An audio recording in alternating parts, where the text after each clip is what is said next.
मायका छोड़ आई ननद। सविता के घर में काफी साज सज्जा थी, लेकिन उस साज सज्जा के साथ सभी लोगों की आंखों में आंसू भी थे, क्योंकि सविता की बेटी रीतू की आज विदाई थी।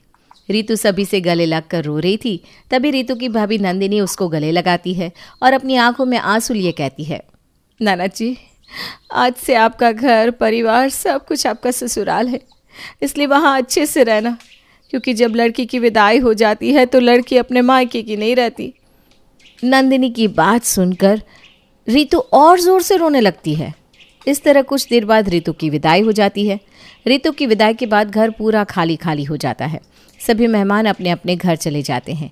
घर को शांत देख सविता अपनी आंखों में आंसू लिए कहती है, देखो तो बहू, घर कितना सूना सूना लग रहा है।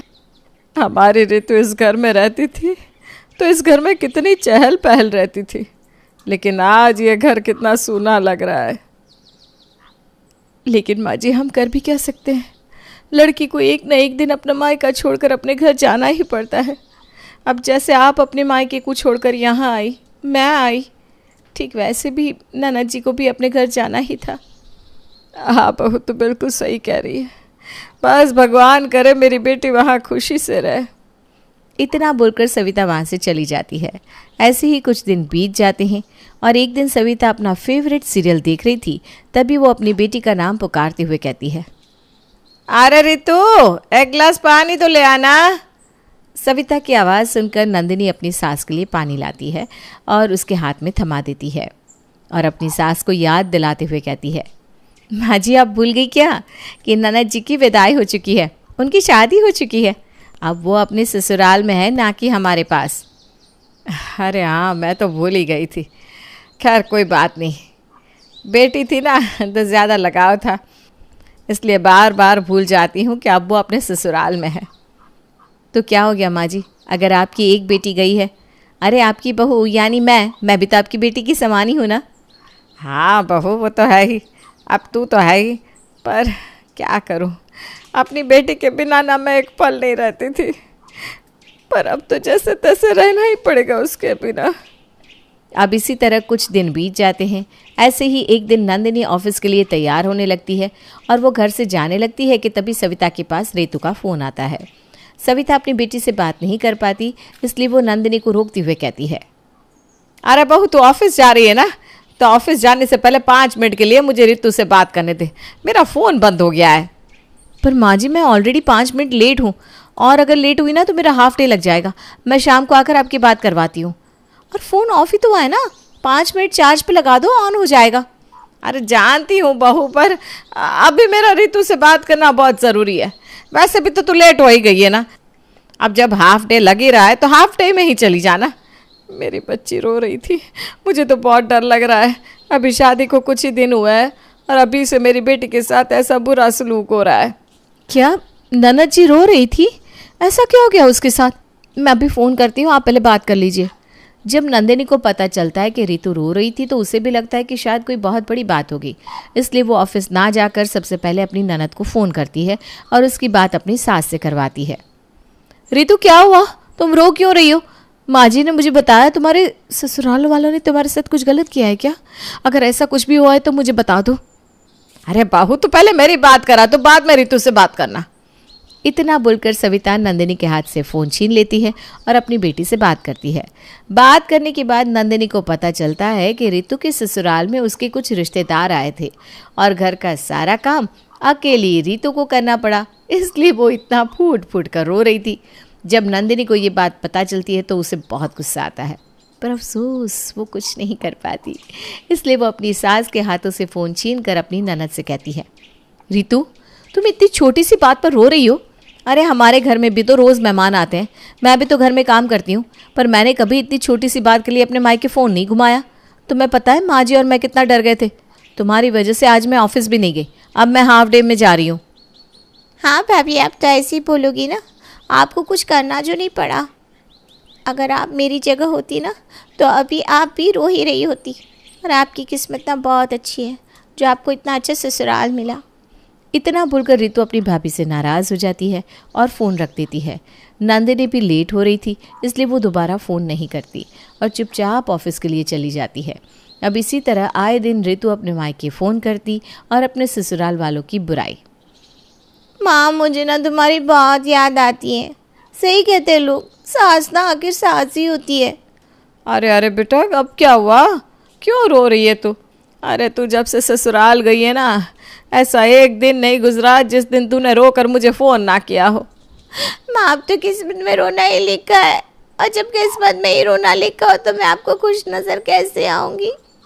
मुझे तो लगता है इन्होंने मुझे बहू नहीं बल्कि नौकर समझ रखा है। आज ना फिर मेरी सास की तबीयत खराब हो गई। घर का सारा काम करके मैं उस बुढ़िया को अस्पताल ले गई और अस्पताल से लाकर उसकी सेवा करी। माँ, मैं इतना थक गई हूँ, इसीलिए मैंने अपनी सास से कहा आज बाहर का खाना खा लेते हैं, मंगवा ले क्या? अरे तो उस पर तो मेरी सास मुझे ताने देने लगी। हाय, मेरी फूल सी बच्ची को कितना काम करना पड़ता है ससुराल में। पर रितु बेटा, तू अपने घर की इकलौती बहू है। अब तू अपनी सास को और घर को नहीं देखेगी तो कौन देखेगा, है ना बेटा? कुछ दिन की बात है, बर्दाश्त कर ले। माँ, तुमसे दूर क्या हुई मैं? तुम तो अपनी बेटी को ही भूल गई। तुम तो बिल्कुल भाभी की ज़ुबान बोल रही हो। जाओ, मुझे तुमसे बात नहीं करनी। सविता बस रितु को समझाने की कोशिश कर रही थी, पर रितु तो अपनी माँ की बात से ही नाराज़ हो जाती है और फ़ोन रख देती है। उस दिन के बाद फिर रितु अपनी माँ को फ़ोन नहीं करती। एक हफ्ता बीत जाता है और अब तक रितु का कोई फ़ोन मैसेज नहीं आया था, जिस वजह से सविता परेशान होने लगती है और अपनी बहू से कहती है, बहू, तेरे पास रितु का कोई फ़ोन या मैसेज आया क्या? कहाँ माँ जी, उस दिन के बाद से ननद जी ने तो मुझसे बात करना ही छोड़ दिया। मैं अगर उन्हें फ़ोन या मैसेज भी कर देती हूँ तो कोई जवाब नहीं देती। वैसे आप मुझसे ये क्यों पूछ रही हैं? आपकी ननद जी से बात नहीं हुई क्या? हाँ बहू, एक हफ्ता हो गया, पर रितु ने मुझे कोई फ़ोन मैसेज भी नहीं किया, और जब मैं करती हूँ तो हमेशा बिज़ी हूँ कहकर फ़ोन रख देती है। लगता है मेरी बेटी अब तक मुझसे नाराज़ है। माँ जी, ऐसा भी तो हो सकता है ना कि सच में ननद जी बिज़ी हो। आखिर इतने बड़े घर की बहू जो है, अरे कितनी सारी जिम्मेदारियाँ होगी उन पर। और मुझे तो खुशी है कि अब उन्होंने मायके में दखल अंदाजी देना कम कर दिया। भगवान करे वो इसी तरह से अपने ससुराल को संभाले। कुछ दिनों से रितु का फ़ोन नहीं आता, जिस वजह से नंदिनी को लगता है कि उसकी ननद के ससुराल में सब कुछ ठीक है। इसलिए वो ऑफिस से कुछ दिनों की छुट्टियां ले लेती है और अपने परिवार के साथ बाहर जाने की प्लानिंग करती है। और रात को जब पूरा परिवार खाने के टेबल पर इकट्ठा होता है तो नंदिनी अपने पति और सास से कहती है, बहुत दिन हो गए हम सब कहीं बाहर नहीं गए। मैंने ऑफिस से 3-4 दिन की छुट्टियां ले ली है, क्यों ना हम कहीं बाहर घूम कर आएँ। तुम बिल्कुल सही कह रहे हो नंदिनी, मेरी भी 3-4 दिन की ऑफिस की छुट्टी है, और वैसे भी जब से रितु की शादी हुई है तब से सब बिजी ही चल रहा है। थोड़ा माइंड फ्रेश करके आते हैं, क्यों माँ? हाँ हाँ, क्यों नहीं, हम सब तो बाहर चले जाएंगे। पर मुझे तो अपनी बेटी की फ़िक्र हो रही है। 15 दिन हो गए आज, पर अब तक मेरी उससे बात नहीं हुई। पता नहीं उसके ससुराल में सब ठीक है भी या नहीं। मेरा तो दिल बैठा जा रहा है बेटा, मैं क्या करूं। अच्छा, मैं ये सोच रही थी क्यों ना हम रितु को भी अपने साथ कहीं बाहर ले जाए। वैसे भी ना वो बड़ी परेशान रहती है, बाहर से घूम कर आएगी तो उसका दिमाग भी ठीक हो जाएगा। अरे पर माँ, अब रितु की शादी हो चुकी है, हम उसे ऐसे अपने साथ नहीं ले जा सकते। हमें पहले उसके ससुराल वालों से बात करनी होगी। हाँ तो कर लेना। वैसे भी कितने दिन हो गए मैंने अपनी बेटी को नहीं देखा, और उसके ससुराल वालों से बात करने पर हमें यह भी पता चल जाएगा कि हमारी बेटी अपने ससुराल में सुखी है या नहीं। ठीक है माँ, अगर आप इतना ज़िद कर रही हैं तो मैं कल बात कर लूँगा। फ़िलहाल मेरा खाना हो गया है, मैं सोने जा रहा हूँ। इतना बोलकर राहुल सोने के लिए चला जाता है, पर सविता की आंखों में तो नींद ही नहीं थी। अगली सुबह होते ही सविता बड़ी परेशान रहती है और घर में इधर से उधर घूम रही होती है। अपनी सास को इस तरह बेचैन होकर घर में घूमता देख नंदिनी अपनी सास से पूछती है, क्या हुआ माँ जी, आप बड़ी परेशान लग रही हैं। हाँ बहू, क्या बताऊँ, सुबह से ना मेरा जी बहुत घबरा रहा है। रात को मैंने बहुत बुरा सपना देखा। सपने में देखा मेरी बेटी ज़रा भी खुश नहीं है अपने ससुराल में। मुझे तो बस उसी की फिक्र सताती रहती है। सविता ये सब कुछ बोल रही थी कि तभी घर की डोरबेल बजती है और नंदिनी दरवाज़ा खोलती है। दरवाज़ा खोलते ही अपनी ननद को देखकर नंदिनी के पैरों तले ज़मीन खिसक जाती है, क्योंकि उसकी ननद खाली हाथ नहीं आई थी बल्कि अपना सारा सामान लेकर आई थी। अरे ननद जी, आप वो भी इतने सुबह सुबह अपने सामान के साथ, क्या हुआ, सब ठीक तो है ना? बहू, मैं तो तुझे कह रही थी ना कि मुझे कुछ सही नहीं लग रहा। सुबह से मेरा मन कितना बेचैन था, और मैंने तो कल रात को भी बहुत बुरा सपना देखा था। क्या हुआ मेरी बच्ची, तू इस तरह यहाँ क्यों आ गई? तेरे ससुराल में सब ठीक तो है ना? माँ, अगर सब ठीक होता तो क्या मैं अपना सामान लेकर यहाँ होती? मैं परेशान हो गई हूँ अपने ससुराल वालों से, इसीलिए तो यहाँ आ गई हूँ। और आप लोग भी मुझे अंदर बुलाने के बजाय दरवाजे पर ही मुझसे सवाल जवाब कर रहे हैं। अरे ऐसा नहीं है ननद जी, हम सब ना बस थोड़े हैरान हो गए थे। आप अंदर आकर बताओ ना आखिर हुआ क्या है, जब तक मैं आपके लिए पानी लेकर आती हूँ। अब जैसे ही नंदिनी पानी लेने के लिए अंदर जाती है, वैसे ही रितु अपने ससुराल वालों की बुराई अपनी माँ के सामने करने लगती है। माँ, भाभी को कुछ मत बताना, वरना वो मेरी ही गलतियाँ ढूंढने लगेगी। पर मैं आपको क्या बताऊँ, मेरे ससुराल वाले ना बहुत गंदे, सारा दिन मुझसे घर का काम करवाते हैं, साथ ही साथ अपनी सेवा भी। और अगर काम में कोई गलती हो जाए तो 4 बातें ऐसे सुनाते हैं जैसे कि मुझे महीने की तनख्वाह पर रखा हो। और मेरा पति, वो भी वैसा ही है। मैं ना सबसे ज़्यादा परेशान तो अपने पति से हूँ। मैं समझ रही हूँ बेटा, तू अपने ससुराल में परेशान है, पर ये तेरा फैसला मुझे कुछ सही नहीं लग रहा। मेरी माँ तो तू अभी वापस चली जा। माँ, मैं यहाँ से जाने के लिए नहीं आई हूँ, अब मैं यहीं रहूँगी तब तक जब तक मेरे ससुराल वालों की अकल ठिकाने ना आ जाए और वो लोग मुझसे माफ़ी ना मांग ले। रितु अपनी माँ को सारी बात बता रही थी कि वो सारी बातें सुनती हुई नंदिनी वहाँ आती है और एक भाभी होने के नाते अपनी ननद को समझाने की कोशिश करती है। देखो रितु, मैं नहीं जानती तुम्हारे ससुराल में तुम्हारे साथ क्या हो रहा है, पर अभी तक तुमने जो भी माँ जी को बताया उसमें मुझे कुछ गलत नज़र नहीं आया। तुम अपने ससुराल की इकलौती बहू हो, तुम्हारे ऊपर अपने ससुराल की और घर की जिम्मेदारी है। अगर तुम अपने सास ससुर पति और घर को नहीं देखोगी तो और कौन देखेगा? इसलिए नाराज़गी छोड़ो और घर वापस चली जाओ। देख रही हो माँ तुम, मैंने कहा था ना तुमसे, भाभी मेरी ही गलतियाँ निकालेंगी। इनके पास और काम ही क्या है, सारा दिन ऑफिस में बैठना और दूसरा मेरी गलतियाँ निकालना। घर में इतनी सारी बातें हो रही थी कि तभी राहुल तैयार होकर नीचे आता है और अपनी बहन को देखकर हैरान हो जाता है। अरे रितु, यहाँ? वो भी अचानक? मैं तो आज तेरे ही घर आने वाला था, तूने तो आकर मुझे ही सरप्राइज़ दे दिया। माँ, तुमने रात को ही बात कर ली क्या? किसी ने किसी से कोई बात नहीं करी, मैं यहाँ अपनी मर्ज़ी से आई हूँ और मैं अब यहीं रहूँगी। मैं परेशान हो चुकी हूँ अपने ससुराल वालों की रोज़ के कलेश से, ये सब मुझसे अब बर्दाश्त नहीं होता। इतना बोलकर रितु अपना सामान लेकर गुस्से में अपने कमरे में चली जाती है और राहुल नंदिनी से सवाल करता है। अब नंदिनी सारी बात राहुल को बताती है, पर राहुल इन सब मामलों में नहीं पड़ना चाहता था, इसलिए वो चुपचाप ऑफिस के लिए चला जाता है और रितु की वजह से बेचारी नंदिनी का प्लान भी कैंसिल हो जाता है।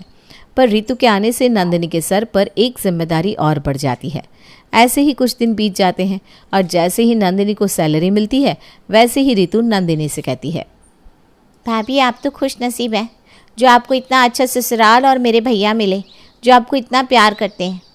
एक मेरे ससुराल में मुझे घर से बाहर भी नहीं जाने देते, नौकरी तो दूर की बात है। और मेरा पति मेरे हाथ में 1 रुपया तक नहीं देता कि मैं कुछ सामान ले सकूं। आप मानेंगी नहीं, जब से मेरी शादी हुई है ना, तब से मैंने कुछ नहीं खरीदा। आज तो दिल कर रहा है शॉपिंग करने का। हाँ हाँ रितु, क्यों नहीं, वैसे भी मैं घर का सामान लेने के लिए बाहर जा रही थी, तुम भी साथ चलो, तुम्हें जो लेना हो ले लेना। नंदिनी रितु को मना नहीं कर पाती और रितु जानबूझकर फिजूल की खर्ची करती है। ये देखकर नंदिनी को बहुत गुस्सा आता है, पर वो चाहकर भी कुछ नहीं कर पाती। अब इसी तरह से कुछ दिन बीत जाते हैं और सविता की तबीयत खराब हो जाती है।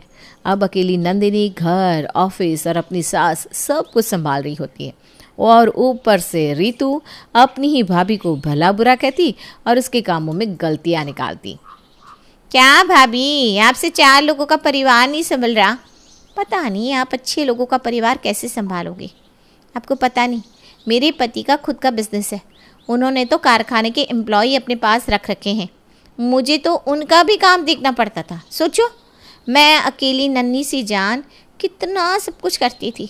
और एक आपको देख लो, मुझे और माँ को खाना देकर भी नहीं जाती, बस खाना बनाकर हम पर एहसान करके चली जाती हो। ननद जी, फिर तो आपका मेरा एहसान मंद होना चाहिए, क्योंकि आप तो मुझ पर यह एहसान भी नहीं करती। मैं ऑफिस जाती हूँ पर फिर भी घर का सारा काम करके जाती हूँ। आप घर में रहती हो और कुछ नहीं करती, बस पूरा दिन अपने ससुराल वालों की बुराई करती हो, जबकि आपको ससुराल से यहाँ आए 4 महीने हो चुके हैं और आपका खर्चा भी मैं ही उठा रही हूँ। माँ देख रही हो ना, आखिर आज भाभी की ज़ुबान पर उनके दिल की बात आई गई। भाभी मुझे बोझ कह रही है। माँ, क्या मैं इस घर के लिए बोझ हूँ? बहू, ये सब तो क्या कह रही है? मेरी बेटे से जुबान संभाल कर बात कर। सब कुछ पता होने के बाद भी सविता अपनी बेटी को कुछ ना कहकर अपनी बहू को खरी खोटी सुनाती है और नंदिनी को अपनी सास की बात का बहुत बुरा लगता है। अब वो सारी बात अपने पति को बताती है, पर राहुल भी उसकी बात पर ध्यान नहीं देता। यार देखो, ये तुम्हारे और रितु के बीच का मामला है, इसमें प्लीज़ मुझे मत इन्वॉल्व करो। कैसे भाई हो तुम? तुम्हारी बहन इतनी बड़ी गलती कर रही है और तुम कह रहे हो कि मुझे इन बातों में इन्वॉल्व मत करो। ठीक है, तुम्हें कुछ नहीं करना, मत करो, अब मैं ही कुछ करूँगी। नंदिनी अब समझ चुकी थी कि रितु यहाँ से कहीं नहीं जाने वाली और वो अपने हाथों से अपनी शादीशुदा ज़िंदगी बर्बाद कर देगी। इसलिए अब वो दूसरा रास्ता अपनाती है और अगली सुबह अपनी ननद से माफ़ी मांगती है और उसे समझाते हुए कहती है, नाना जी मुझे माफ़ कर दो, मैंने कल आपसे जो कुछ कहा उसके लिए, पर सच में मैं आपका दिल नहीं दुखाना चाहती थी। पर भाभी, दिल तो आपने मेरा दुखाया है। एक औरत होकर आप ऐसा कैसे बोल सकती हो? सोचो, अगर आपकी भाभी आपको बोझ बताएगी तो कैसा लगेगा? जानती हूँ नाना जी, इसीलिए तो मैं अपने मायके ही नहीं जाती। और तो और मुझे डर भी लगता है कि अगर मैं अपने मायके जाकर बैठ गई तो कहीं मेरा ससुराल और मेरे पति को कोई मुझसे छीन ना ले। आपको यहाँ आए भी 4 महीने से ऊपर हो गए, अब आपको ना खुद चले जाना चाहिए। आप खुद सोचो, आपके पति ने और ससुराल वालों ने एक बार भी आपको फ़ोन नहीं किया और ना ही आपको लेने के लिए यहाँ आए।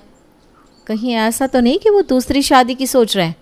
अगर ऐसा हुआ ना तो ज़िंदगी आपकी ही बर्बाद हो जाएगी। मेरी मानो तो लड़ झगड़ कर अपना हक हिस्सा लो और अपने पति के साथ रहो, वरना ऐसा ना हो कि देर हो जाए और आप हाथ मलती रह जाओ। आप बिल्कुल सही कह रही हैं भाभी, मुझे ना अभी इसी वक्त जाना होगा। वैसे भी मुझे अब अपने पति पर विश्वास नहीं है। जिस तरह वो लड़कियों से बात करता है, कहीं ऐसा ना हो कि वो मेरी सातन उठाकर ले आए एक दिन। रितु अपनी भाभी की बातों में आ जाती है। अब रितु को भी एहसास होने लगता है और डर लगता है कि कहीं उसका पति उसे छोड़ ना दे, इसलिए अब बिना कोई देरी करे वो अपना सामान पैक करती है और अपने ससुराल चली जाती है, जहाँ वो एक अच्छी बहू बनकर दिखाती है और अपने घर को संभालती है, बस इस डर से कि कहीं कोई उसकी जगह ना ले ले।